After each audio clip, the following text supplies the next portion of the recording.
sofrendo, não posso mais conduzir para lá. Vou conduzir para lá. E isso precisa o quê? Centro da vontade acionado e o comando pelo ágina para poder o quê? Refletir a nova necessidade. Não, olha só, eu tentei aqui, tentei, não deu. Quem dá murro e ponta de faca e se machuca e continua dando, não pode reclamar. Porque tem uma hora que você fala assim, opa, peraí, não está dando, eu tenho que mudar a minha estrutura de pensar, de falar, de agir. Então eu vou começar a agir mais aqui. Tire essa energia de dentro e conduz ela. Isso é educação. Isso é reeducação. Isso é reforma íntima. Então, a mente funciona como se fosse um macaco bêbado, mordido por um escorpião, dentro de uma loja de louça. Ela é ruidosa. Ela se repete. Se nós não estivermos atentos às armadilhas que a nossa mente nos traz, devido ao que as nossas tendências, que são genéticas, que estão ali codificadas no nosso genoma, a gente não vai mudar a nossa vida nunca. Nunca. Por quê? Porque você está caindo na armadilha da mente. Então a única maneira que você tem de começar a mudar é você, na hora que você vai repetir o erro, você vai dizer, peraí, para. Eu já tive essa experiência aqui, não está dando certo, eu vou tentar agir de outra maneira. Por isso Santo Agostinho dizia, nas suas reflexões, que o ser humano, ao deitar a cama, ele deve refletir e conversar com o seu travesseiro. Peraí, o que eu fiz de errado hoje? Poxa, eu agi dessa maneira, não devia ter feito dessa maneira. Poxa, cara, eu errei com esse fulano, mas eu vou pedir desculpa. Então a gente tem que refletir os nossos atos. Por quê? Porque o nosso cotidiano, o nosso trabalho, a gente liga o piloto automático e vai repetindo.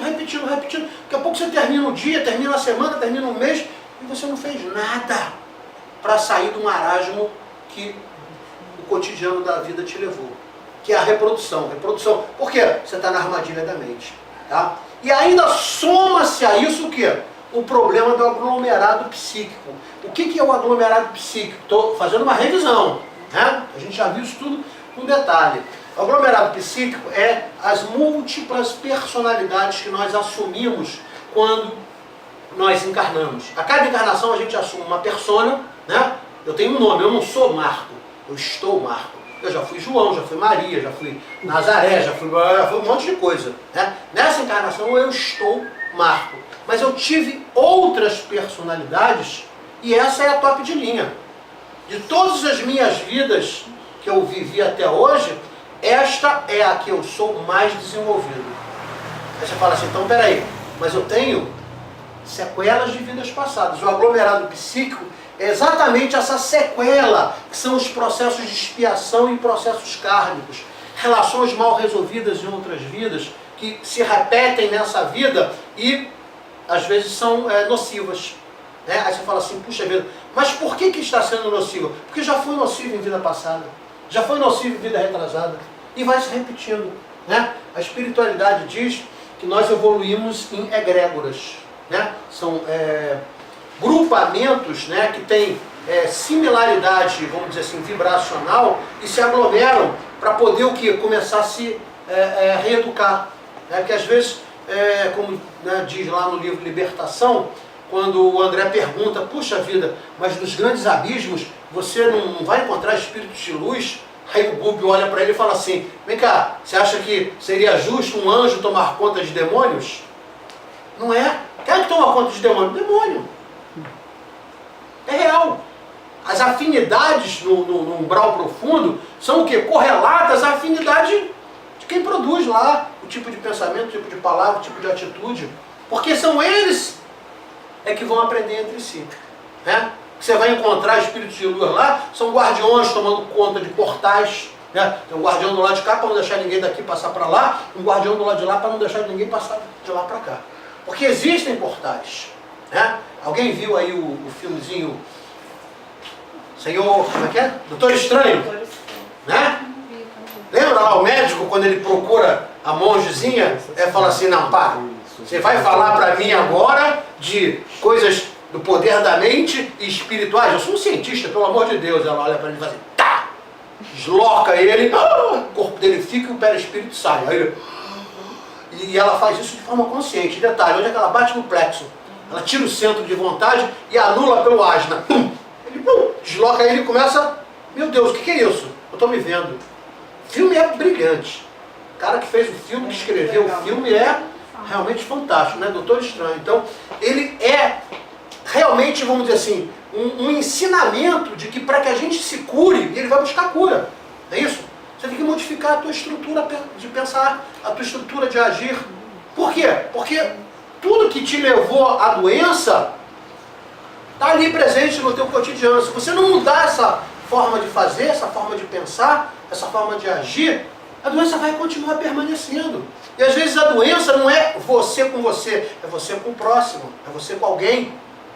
Então a gente começa a entender, caramba, só tem uma maneira, é eu mudar a minha forma de pensar. E o aglomerado psíquico, por muitas vezes, ele prejudica você, quando você não entende isso.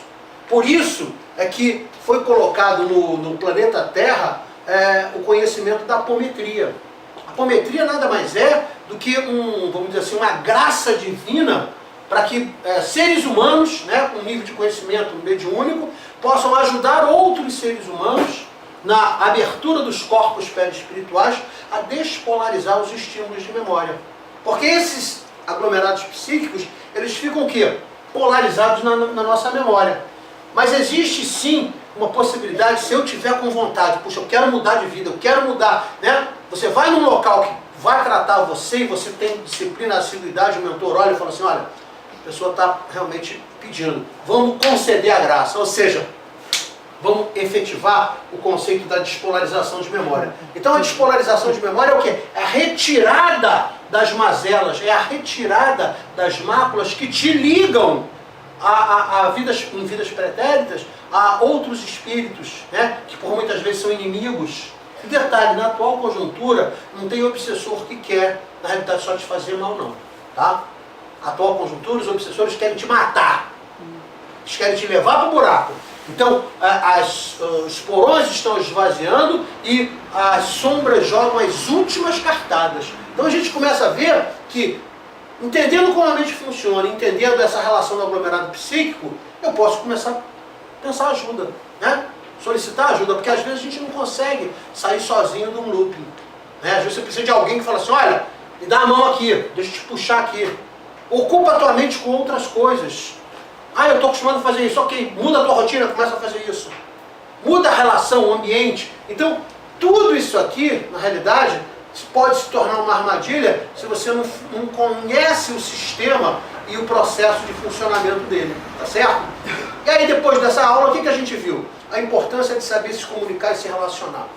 Então, hoje, os maiores problemas que nós geramos para nós e que nós geramos no passado foi por falta de sabermos nos comunicar e sabermos nos relacionar com o próximo. A gente não entendeu ainda, e eu venho batendo nessa tecla, que a relação entre duas pessoas, relação, real ação. Real ação entre dois corpos neste planeta produz atrito. Então toda a relação humana tende ao atrito. Isso é natural. E o atrito tende o quê? Ao desgaste. Então é natural que com o passar do tempo toda a relação não só se atrite, mas comece a ter desgaste. Qual é a única maneira que você tem de não deixar que esse atrito torne-se um desgaste de tamanho a ponto de quebrar? Só tem uma maneira. É você ter consciência da necessidade do diálogo, olho no olho, diálogo eu falo para você, deixa você falar para mim. E do respeito. Faltou diálogo e respeito, não tem mais confiança. Não tendo confiança, acabou a relação. E isso a gente parece que não entende. Quantas pessoas você não confia mais e você fica insistindo na relação. Insistindo, olha, não dá, o cara já quebrou. É igual um cristal, não dá, vovó não dizia isso pra gente? Meu filho, relação é igual cristal, quebrou, tu pode até colar, mas nunca mais volta a ser o mesmo. É verdade. Então a gente tem que começar a fazer as escolhas certas. Por quê? Nós não somos dono da verdade, a gente escolhe errado às vezes. E aí? Ah, mas essa escolha está baseada numa atração. A atração acaba. A atração acaba. Então a nossa escolha tem que estar baseada em coisas maiores do que a atração. Atração física, né? Ou qualquer tipo de atração. Ela tem que estar ligada num sentimento o quê? De produção em conjunto, de coletividade, né? Vamos dizer assim, galgar um desenvolvimento juntos. Quando você olha para uma pessoa e fala assim, puxa, eu vejo que essa pessoa pode me ajudar e eu posso ajudar ela. Então, essa comunhão é que na realidade chama-se casamento. E não essa coisa maluca que um ser humano inventou, chamar de casamento, que é indissolúvel, né? Isso é coisa da igreja católica. O verdadeiro casamento é a comunhão de pensamentos, de ideia, de comprometimento. Isso é perante Deus. Isso é muito maior. Então as pessoas ficam presas às vezes a papéis. O que diz o Evangelho em relação a isso? Amigo, a relação tem que ser saudável. Começou a não se tornar saudável e pode prejudicar você, separa. Porque às vezes você pode pensar assim, puxa vida, mas eu já não tenho uma relação kármica com essa pessoa muito boa. Né? E agora eu mais uma vez estou negando. Se você não tiver a condição de enfrentar, faça isso. Por quê? Porque uma pessoa que bebe, qual é a primeira orientação que ela recebe? Olha só, se você não se garante, sai da frente. Quando o copo parar na tua frente, dá as costas e sai correndo. Não passa na frente do bar. Não anda com quem bebe. Por quê? Porque você não tem condição psíquica de enfrentar. Pode ser que daqui a 2, 3 encarnações na vida, pra frente, você reencarne novamente com aquela pessoa e você acerte as contas já num processo maturacional. Ambos com maturidade para olhar para a cara um do outro e falar assim, olha, isso não está legal, vamos resolver dessa maneira. Não, isso não está bom, então olha só. Então, não, isso é... Porque a relação precisa o quê? Eu tenho que ceder um lado e o outro ceder do outro. Se só um quiser ser predominante, eu não estou respeitando. Né? Então, se eu não estou respeitando, o que vai acontecer? O diálogo começa a ficar minimizado. Faltando diálogo e respeito, minimizando os dois, a confiança vai embora. E aí acabou a relação. Né? Isso não é o Bechara que está falando. São os maiores neurolinguistas, né, que estudam isso há milênios, né, que isso é lá da Grécia Antiga, bobeado dos egípcios, dos celtas, né? Isso vem lá do baixo da Mesopotâmia. Neurolinguística botaram esse nomezinho agora, mas já se estuda isso há muito tempo.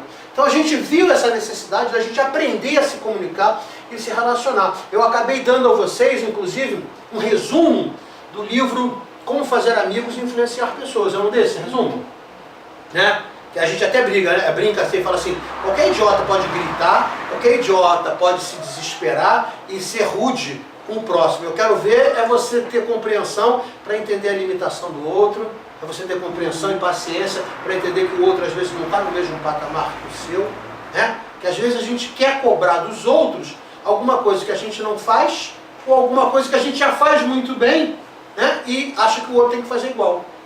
E esse é o grande problema. Porque você quer o quê? Similaridade. Não, mas eu sou assim. Mas o outro não é. E aí? Vai o quê? Brigar com ele?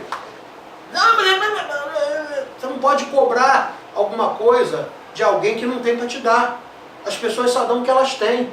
Se a pessoa não está dando amor, é porque ela não tem amor para dar. Ela não sabe amar, ela tem que aprender, às vezes, na dor. Só tem duas formas de aprender a amar. Ou é, realmente, né, se conscientizando da necessidade e cedendo, né? Ou seja, você aprende a amar com amor, ou você vai aprender na dor. E a maioria de nós somos o quê? Relutantes. A gente acaba aprendendo na dor. Então a gente viu sobre isso também. A gente falou dos 7 princípios herméticos, tá? Onde a gente verificou que até hoje todas as escolas esotéricas com S. Esotérica com S é toda escola que junta filosofia, religião e ciência. E exotérica é aquela que só dá a parte doutrinária, religiosa, normalmente para o povão. Tá?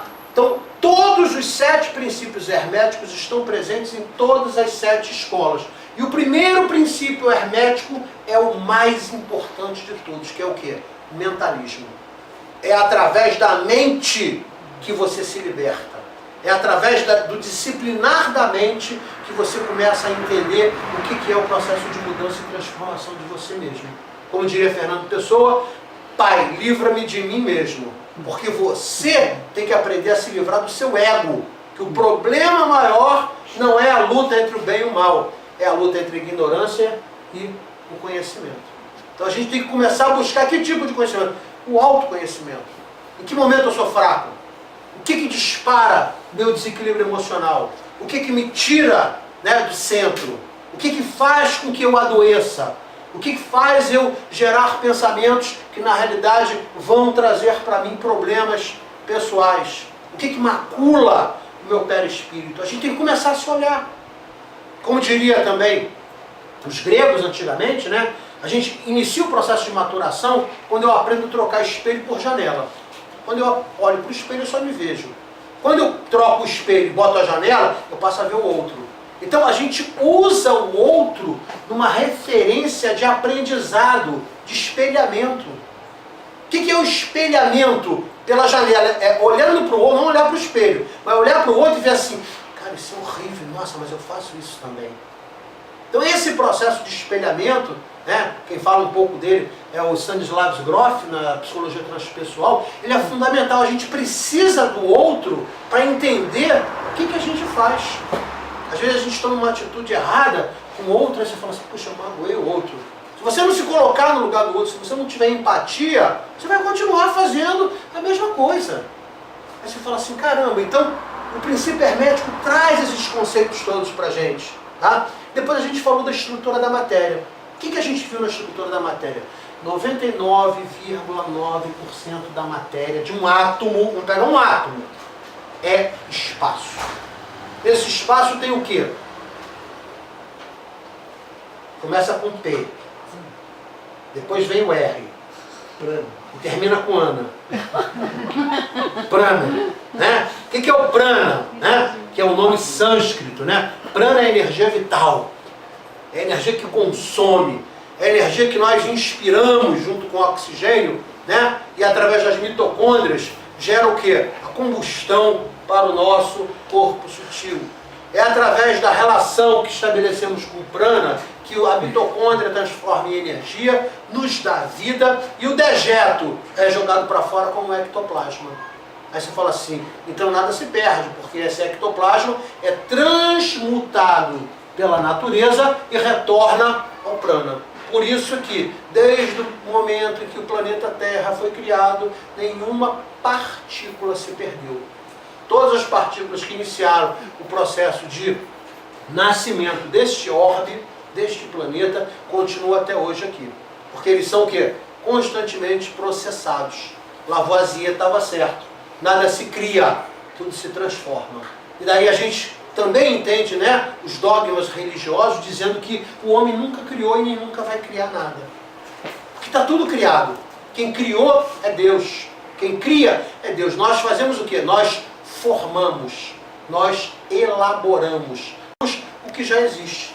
E uma dessas transformações, inclusive, pode ser a estrutura da matéria. Por quê? O nosso corpo é feito de matéria. Mas eu posso sim, conscientemente, transmutar células, moléculas, partículas do meu corpo num processo de cura. Nós temos essa capacidade. A gente viu, né, um dos livros aqui que eu citei aqui, da Algorina, né, Algorina, né, que na realidade foi colocada como uma pessoa que nunca mais iria andar por causa de uma doença desde infância, né? Ela tinha uma secção de medula e ela consegue fazer o quê? Ó? E engraçado que nesse filme Doutor Estranho, a monja, lá quando vai falar com ele, fala isso. Você acredita que uma medula que está partida, com esforço mental e com a fé, você pode conectá-la? E aí o cara ri, né? Ele ainda era muito ignorante. Sabe? Pois é, fica difícil a gente conversar.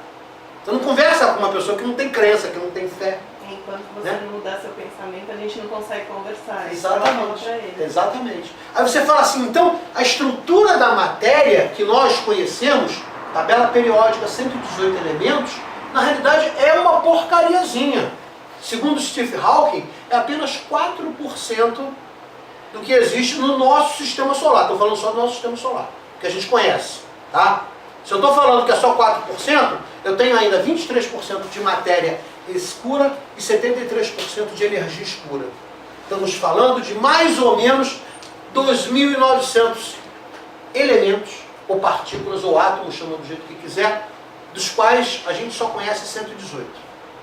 Por isso que a gente manda a sonda para Marte, chega lá, pô, não tem vida. Claro, você só conhece 118 elementos, lá tem muito mais elementos que a gente não conhece, e ele não consegue identificar que lá tem vida. Né? A gente acha que a vida é estruturada somente na matéria que a gente conhece. E como diria Isaac Newton, que a gente conhece é uma gota, o que a gente desconhece é um oceano. Né? Então o homem ainda é muito prepotente em achar que dentro, vamos pegar só a nossa galáxia, Via Láctea. Nosso sistema solar está no esporão de Órion. Pequenininho lá. Né? Dentro do nosso sistema solar, junto, né? Dentro dessa galáxia tem bilhões de sistemas solares. Estamos falando de uma galáxia, que tem bilhões de sistemas solares. E a gente acha que só tem vida aqui. Né? Aí que Deus é esse tão inteligente que fez um universo monstruoso para botar a vida só no famigerado planetinha azul, como diria Carl Sagan. Né? Só botou vida ali. Então, há muitas moradas na casa de meu pai. É o que Jesus falou pra gente. Então a gente sabe que essa estrutura da matéria que nós conhecemos, ela é ínfima. Porém, nós temos capacidade de interagir com ela. Nós temos capacidade de transmutar essa matéria. Nós temos capacidade de nos modificarmos. Mesmo que você esteja falando de uma relação de codificação genética, nós somos capazes de alterar o nosso genoma. Está lá, Linguagem de Deus do Collins. Vê lá, o cara é diretor do projeto Genoma. A quantidade de experimentos que fizeram, inclusive com sons, para você alterar a estrutura da matéria. E a gente sabe que o som altera a matéria. E não é à toa que isso é conhecido há muitos e muitos milênios. Quando você abre a Bíblia, a primeira frase do Antigo Testamento é: no princípio era o verbo e o verbo se fez carne. O verbo é o logos, é o som. É a matéria estruturada pelo som. É o som que estrutura a matéria. Nós, quando somos formados, existe um som. Quando a NASA começou a botar aí os Hubbles da vida, eles começaram a achar que estava tendo um ruído. Que diabo de som é esse? Ah, deve estar com defeito. Não, depois eles viram que era o som da exalação dos neutrinos saídos do Sol. Que os neutrinos varrem diariamente o planeta Terra, perpassam por ele.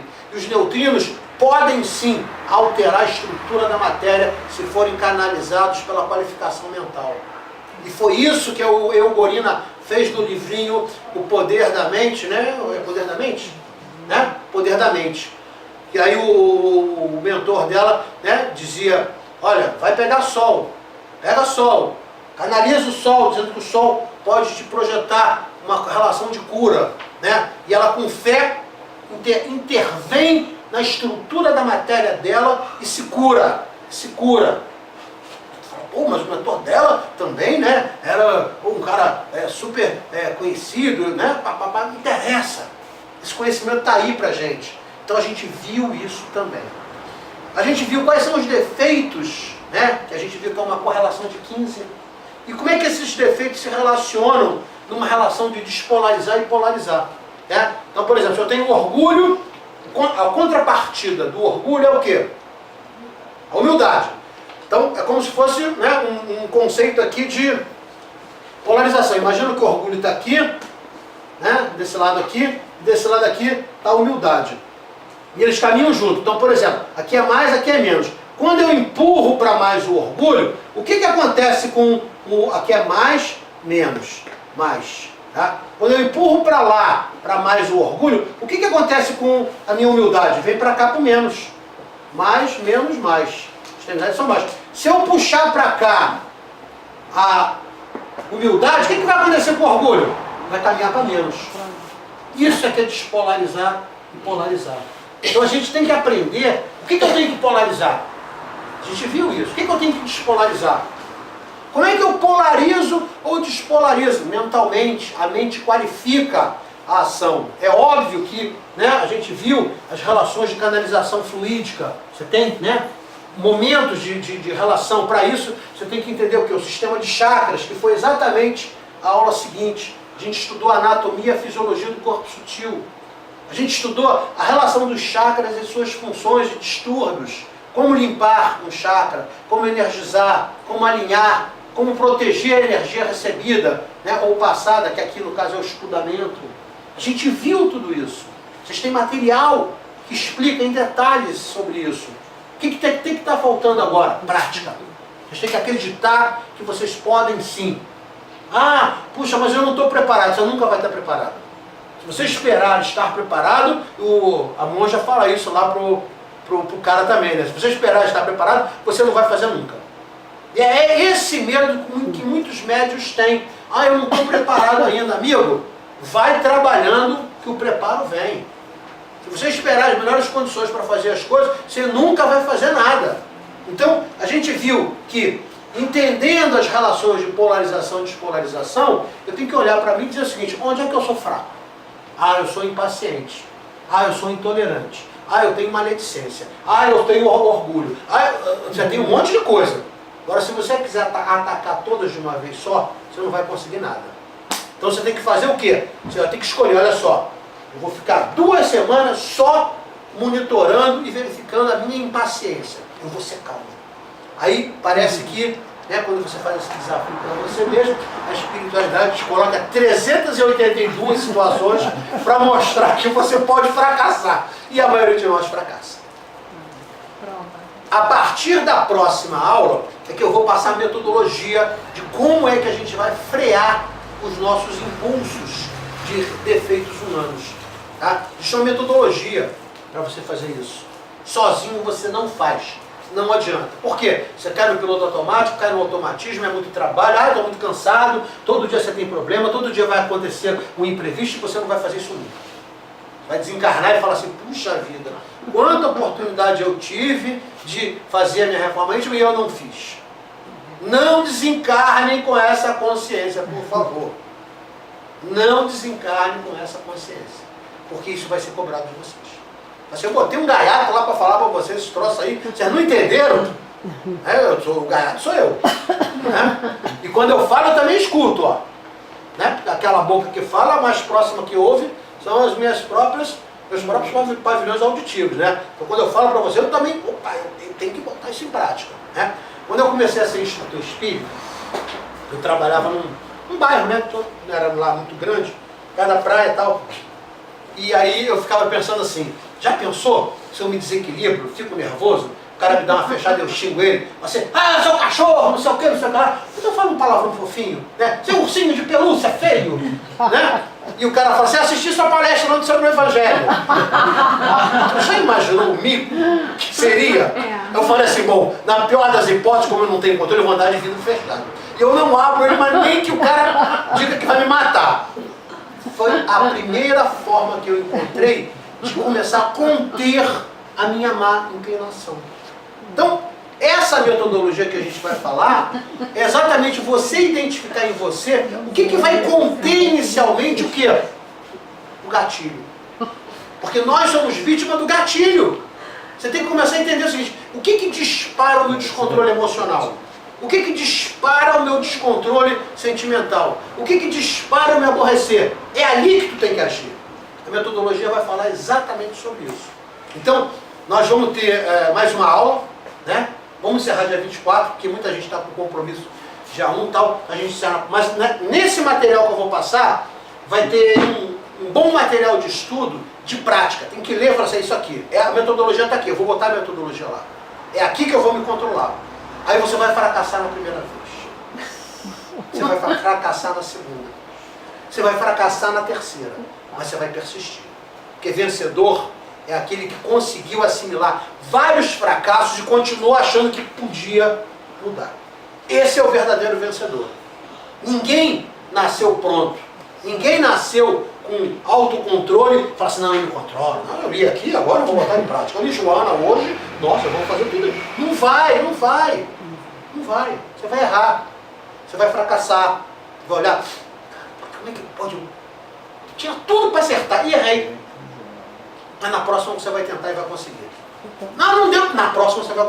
Você não pode desistir. Foi o vídeo Nunca Desista que eu falei aqui. Você não pode desistir. Se você desistir, está desistindo de você. Se você desistir de fazer a sua reforma íntima, de fazer seu autocontrole emocional, de fazer o seu autoconhecimento, você está desistindo de você. Amigo, a cobrança é pesada. Não desista de você. Olhe para dentro de você e fala assim: olha só, eu sou um ser de luz, eu nasci para amar e ser amado, eu nasci para brilhar, e é isso que eu vou persistir. Inclusive eu estou dizendo para vocês as citações que a gente faz na Casa da Luz. Quando a gente despolariza, a gente abre as frequências, despolariza, depois eu nasci para brilhar, eu nasci para amar e ser amado, né? Abrindo espaço para o novo entrar. Você, quem já fez tratamento, tem várias pessoas que já fizeram tratamento lá, deve lembrar disso. Por quê? Porque é o novo estímulo de memória que a gente está o quê? Polarizando no seu campo mental. A representação do campo mental é a mente, né? Mas quando a gente bota a mão aqui, né, por exemplo, significa absolutamente nada. Porque eu não estou botando no cérebro, estou botando no campo mental. A estrutura do campo mental é que permeia, por acaso, o órgão necessário para fazer isso é o cérebro. A gente bota a mão ali só por uma questão de referência. Estou despolarizando o estímulo de memória, se despolariza. Tá? Por quê? Mão direita, mão esquerda, positivo, negativo. O que eu faço para despolarizar? Inverto as cargas. Aí você fala assim, então, é física. A apometria é física. Aí tem gente que fala assim, a apometria não é doutrinário. Aí o pai João de Angola fala assim, doutrinário é não amar, amigo. Doutrinário é não ajudar o próximo. Doutrinário é você deixar o outro se ferrar sem ajudá-lo. Isso aqui é antidoutrinário. Não importa qual é a metodologia, não importa se você vai num terreiro de Umbanda, se você vai num centro kardecista, se você vai no budismo, vá aonde a sua estrutura psíquica se sentir melhor. Não tem a melhor religião. Se eu me sinto bem na Igreja Universal do Reino de Deus, deixar. O que eu faço? Vá. Ah, mas lá eles enganam. Não interessa. Se você vai com fé, você vai ser beneficiado. Se eles estão agindo de forma equivocada, aí eu não estou afirmando, mas é o que muita gente diz, é problema deles. A maioria dos pastores evangélicos todos são dragões, sabiam? A grande maioria dos pastores evangélicos são ex-dragões. São espíritos que, muito relutantes, durante muito tempo sem reencarnar, e voltam com essa tarefa de agregar pessoas, e acabam usando isso para o mal, é uma prova para eles. É problema deles. Se ele tá sendo... Mas tem gente que vai lá e se cura. Tem gente que vai lá e tem benefício. Então, nunca negue ou fale mal de qualquer religião. Porque as religiões são de acordo com a tua capacidade psíquica de entendê-las. Se você precisa entender que Deus castiga pela relação do Antigo Testamento, que faça isso. Os evangélicos falam, eu sou temente a Deus. Eu tenho um amigo meu de infância, já contei sobre isso, que fala assim, poxa, Bechara, você não é temente a Deus? Eu falei, não. Mas como não? Você não respeita? Como eu preciso temer meu pai?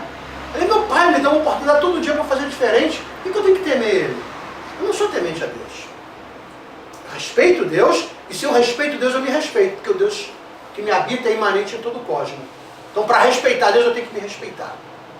Então, não precisa olhar para cima, para encontrar Deus. Fecha os olhos, como diria Jesus, apaga a tua luz e recolhe-te ao teu quarto. Teu quarto é o teu coração.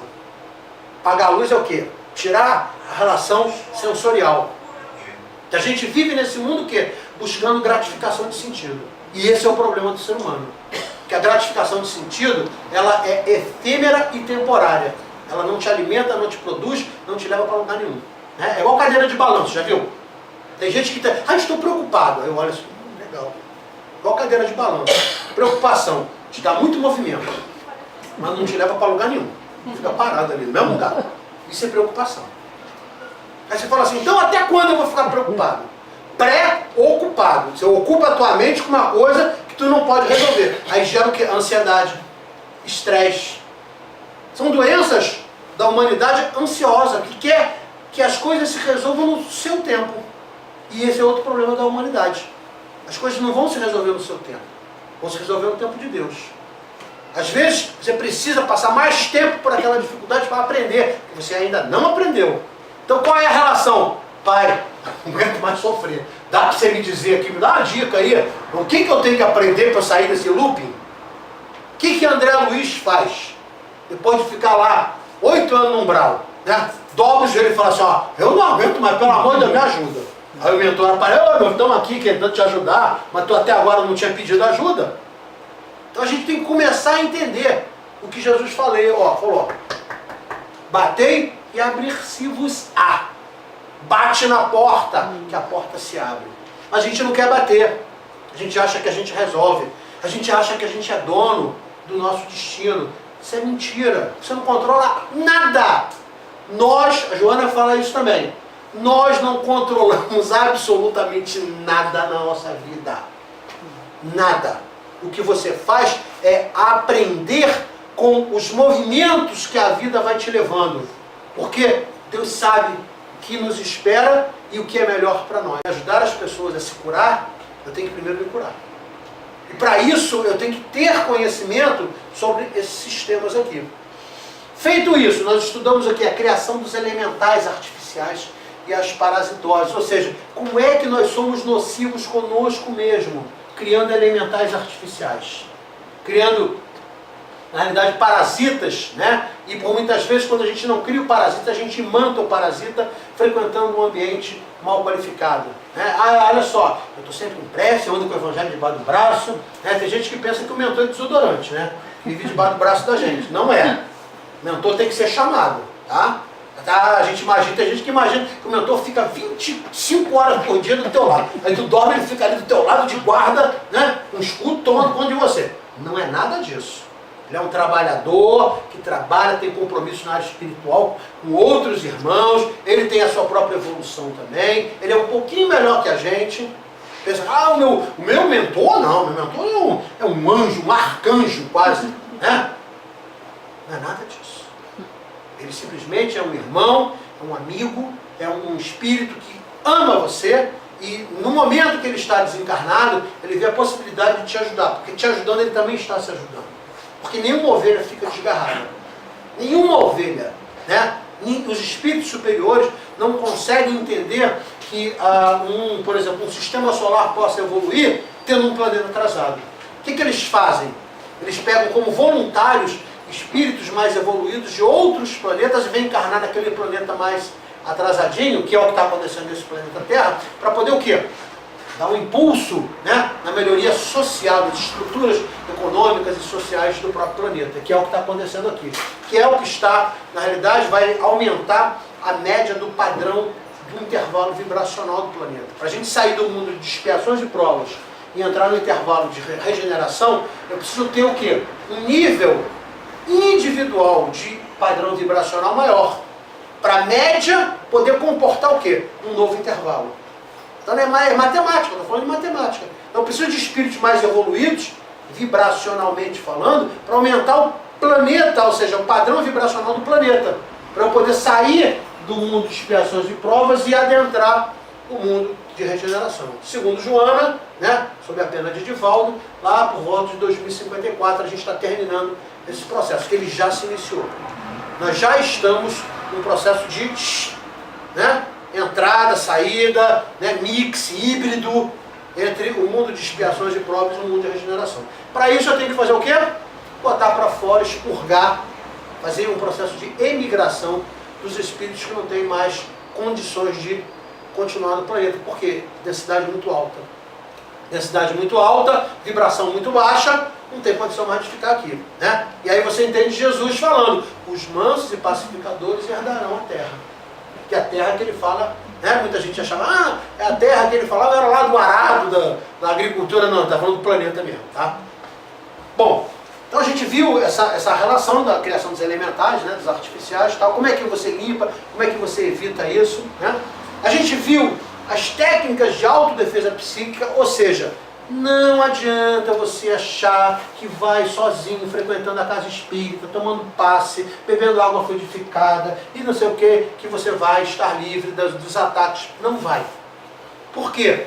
Como diria Ramatiz, né? Se você vive o Evangelho 24 horas por dia, você não precisa de talismã, não precisa de autodefesa psíquica, não precisa de nada.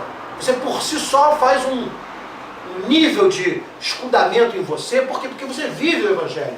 O Evangelho é uma porta dimensional para uma nova realidade estrutural, ou seja, para uma nova realidade do novo mundo que é o mundo de regeneração. Então nada vai te chegar. Você vive o Evangelho 24 horas por dia? Quem é que vive aí? Se tiver alguém, depois tira uma foto comigo. A gente não consegue viver. Por quê? Pelo simples fato de ficar nervosinho quando um político X lá corrompeu o dinheiro público, só pelo fato de você se revoltar, você já comprou karma ali. Você está comprando carne, você se desequilibra ali.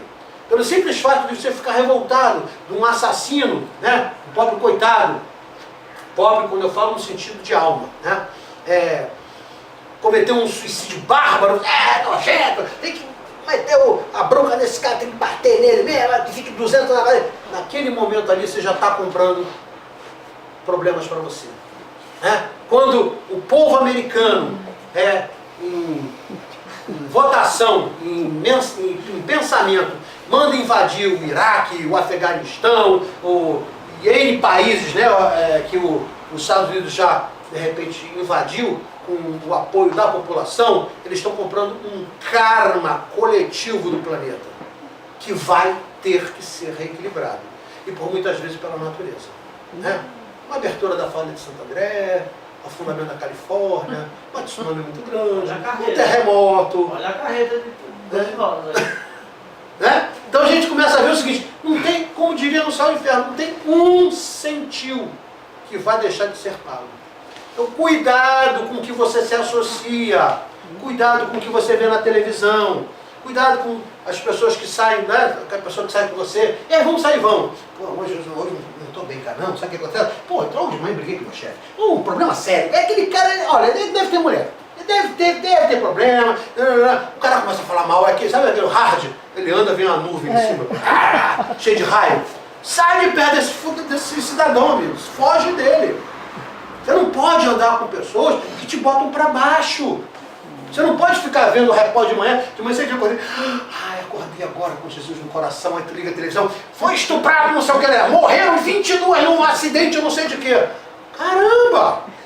Começa a selecionar o que vai chegar na tua mente. Porque você, sem querer, cria consonância. E quando você cria consonância, você, na realidade, está se deteriorando na sua defesa psíquica. A gente tem que começar a ser mais seletivo com quem a gente anda, onde a gente vai, o que a gente vê. Vamos ver um filme. Hoje um filme ótimo. O que é? Não, é aquele Walking Dead. Os mortos andando, e agora misturou os mortos-vivos, né? Tá vindo agora com um vampiro e 3 lobisomens. Vai ser ótimo. Um filme maravilhoso. Pelo amor de Deus. É bom para o garotinho lá, que está indo empolgado, achando... Né? E tudo essas relações que parecem malucas são, na realidade, retratos do umbral. Porque existe licantropia no umbral. Né? Existe processo de transformação, né, de seres humanos em árvores. Né? Quando você bota a árvore lá, no filme do Frodo, né? Como é que é o... Senhor dos Anéis, que tem a árvore lá que vai atrás. Aquilo é real, porque existem seres humanos que, na deterioração do seu perispírito, que o espírito não retrograda, mas o perispírito retrograda. Eles voltam para a estrutura vegetal, eles voltam para a estrutura animal, com patas. Você acha que o Saci Pererê surgiu à toa? Você é a mula sem cabeça? Foi um maluco lá do Ceará que inventou. Não, porque eles apareceram um dia. Exara está gravando isso, está dizendo que existe mula sem cabeça e Saci Pererê à toa, estou dizendo. Eu estou dizendo, mas tem fadinha, tem gnomo, tem sereia, tem o marido da sereia, que é o Triton. Você fala assim, mas isso é um mundo de fantasia. Não é, não. Toda vez que um diretor desse,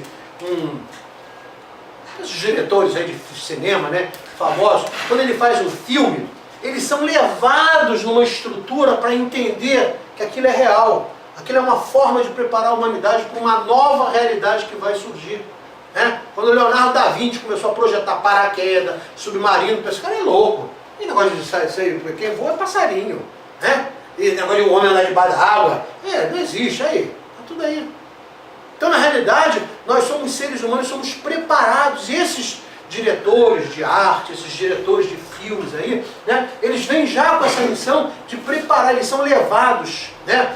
Eu fui ver também o filme Inferno, continuação do Código da Vinci, né? E ele narra a estrutura do inferno de Dante. Né? E eu conheço bem, não que eu tenha frequentado lá há muitos anos, né? Nada disso. Eu tive que, talvez até tenha ido também, né? Mas eu tive que estudar muito, né, a relação do inferno de Dante para entender o que é a relação do inferno na visão espírita. O livro Céu e Inferno relaciona vários tipos de inferno conhecidos pelo ser humano. E um deles é o inferno de Dante. né? Então quando eu comecei a olhar, eu falei, cara, que filme bem bolado. Porque ele fazia exatamente a narrativa, né? E associou a narrativa do Inferno de Dante com um problema que a população mundial vive, que é a quantidade de habitantes. Né? Ele projetava 30 bilhões. Por acaso ele projetou um número que é o número de espíritos que habitam o planeta. Coincidência? Nós somos um orbe que comportamos 30 bilhões de almas, das quais entre 7 e 8 bilhões encarnadas, o resto desencarnado. Não dá para botar mais espírito aqui, por quê? Porque precisa de energia. Você não consegue botar muitos espíritos num orbe que não tem tanta energia assim. Tem que ser um orbe maior, né? Bota para Saturno, né? Bota para planetas que são maiores. Mas o nosso planetinha é muito denso, 5,54 de gramatura por centímetro cúbico, comporta só 30 bilhões de almas. Não adianta querer botar mais, vai causar uma catástrofe aqui energética. E também, se ficar menos, nesse momento a gente está com menos. Porque dos 30 bilhões, ó, tem muita galera emigrando. Mas tem muita galera de outro sistema solar imigrando para chegar aqui. Para poder ter o quê? O equilíbrio. Então cada orbe tem um número X de almas que podem habitar para comportar o quê? Energia, porque cada um de nós é um ser de interação energética. Então a gente precisa interagir com o orbe. De onde a gente tira o fluido que vai fazer o perispírito? Não é do próprio orbe? A gente não aprende isso no livro dos espíritos? Então se eu necessito da energia do orbe, eu não posso habitar, né? O plano divino não colocaria 60 bilhões de almas habitando o planeta Terra. Não comporta, energeticamente a gente não tem essa condição. E por incrível que pareça, lá o biólogo lá, né? Falou assim, não, temos que dizimar a população porque daqui a tanto tempo vai ser 30 bilhões. Eu falei, olha que danadinho. Ele foi exatamente no número, né, que a espiritualidade nos diz de quantas almas existem por aqui. Bom, então a gente viu a relação da autodefesa psíquica, nós demos técnicas a vocês, técnicas físicas. Por que a gente falou de técnica física? Porque a gente não vive 24 horas o Evangelho. E aí a gente começa a entender que, na realidade, por eu não viver o Evangelho, por eu não estar preparado psiquicamente para comportar as ações, os pensamentos, as palavras, né, do Mestre Jesus, eu preciso ainda de recursos físicos para interagir com a minha fé. Ou seja, o que é um recurso físico? É uma espécie de amuleto, é uma espécie de reforço psíquico para eu canalizar a minha fé. Então você usa, né, um santinho na carteira, você usa uma estrelinha, aí você, né, bota uma imagem de Jesus, puxa, Jesus, puxa, tu conversa com aquela imagem, aí tu fala assim, isso é uma ignorância. Eu volto para dizer, vai na libertação. Quando André Luiz entra na igreja e vê aquele bando de estátua ali espargindo luz, ele fala assim, peraí, não estou entendendo, ali são estátuas, por que elas estão espargindo luz? Aí o Gubi explica, meu filho, centenas de anos, as pessoas com fé, orando, olhando para aquela imagem, ela vai captando as energias.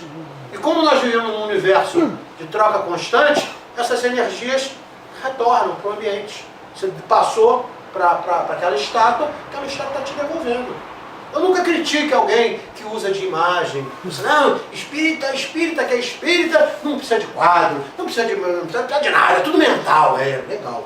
Quero saber se você tem estrutura psíquica para suportar isso. Não tem. Então, na realidade, a gente ainda precisa, por quê? É por isso que a magia negra ainda existe no planeta. Porque nós somos frágeis. Nós não estamos ainda preparados para viver o Evangelho do Cristo. Nós ainda fraquejamos. Então, é por isso que a magia negra existe.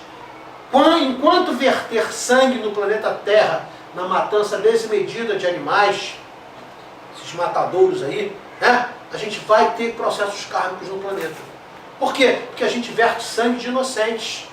Né? O animal foi feito para a gente comer. Ele é uma interação de aprendizado de amor. Tem gente que fala assim, quanto mais eu conheço as pessoas, mais eu amo meus cachorros. Aí tu fala assim, pô, legal, você já está começando a amar alguém pelo menos. Né? Então, tem pessoas que não detestam os seres humanos, mas adoram os cachorros. A gente, tudo. Que bacana, você está num processo de aprender a amar um dia os seres humanos. De repente, começa com gato, começa com a pulga, começa com alguma coisa. Mas tem que começar. Se você não treinar a amar, tu não vai amar nunca. Né? A gente tem que treinar isso. Então a gente viu tudo isso, né? E a gente, na aula passada, a gente falou da autocura. Eu citei, né, o médio do Leon Denis, que é a... Qual é o nome dela? Vamos ver se você ver o vídeo. Luísa. Qual? Luzia Matias, né? Eu citei ela, botei o vídeo dela, né? Ela estruturou uma metodologia de autocura baseada no livro da Joana de Plenitude, né? Que começa exatamente com o quê? Com o auto-perdão. Então, se você quer se curar de alguma coisa, a primeira coisa é admitir que você erra. E dentro da sua estrutura de erro, né? Talvez por ignorância ou por um ego desmedido, errou. O que você tem que fazer? Aprender a se perdoar. Porque você não vai aprender a perdoar o próximo se você não se perdoar. Tem pessoas que falam assim, eu sou de bem, né? Eu só não me perdoo porque eu fiz isso. Amigo, tu tá lascado. Porque o auto-perdão é o início para você começar a ter autoestima. A gente tem que gostar da gente, a gente tem que olhar pra gente, pro espelho e falar assim, olha, eu gosto de mim, eu vou me respeitar. Eu não vou mais estabelecer essa relação porque ela é nociva. Eu tenho que gostar de mim, se eu não gostar de mim, quem é que vai gostar?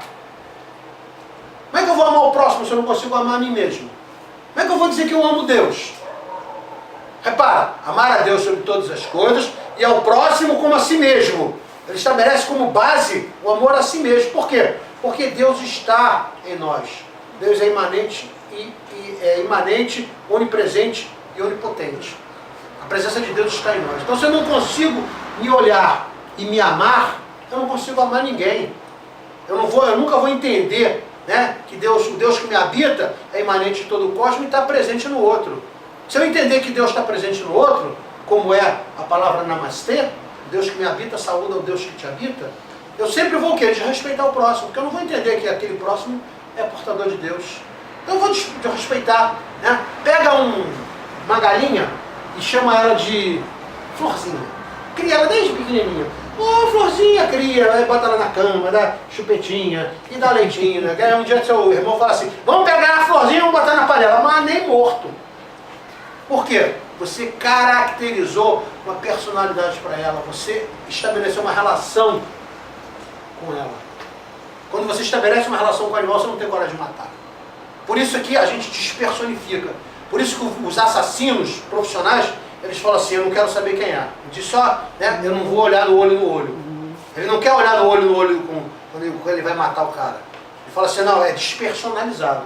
Se eu me envolver, eu posso não fazer o que eu tenho que fazer. O assassino pensa assim. E ele está certo, e a gente faz isso também. Se você criar um animal desde pequenininho, né, você não tem coragem de matá-lo para botar ele na galinha, botar ele numa panela num domingo aí festivo.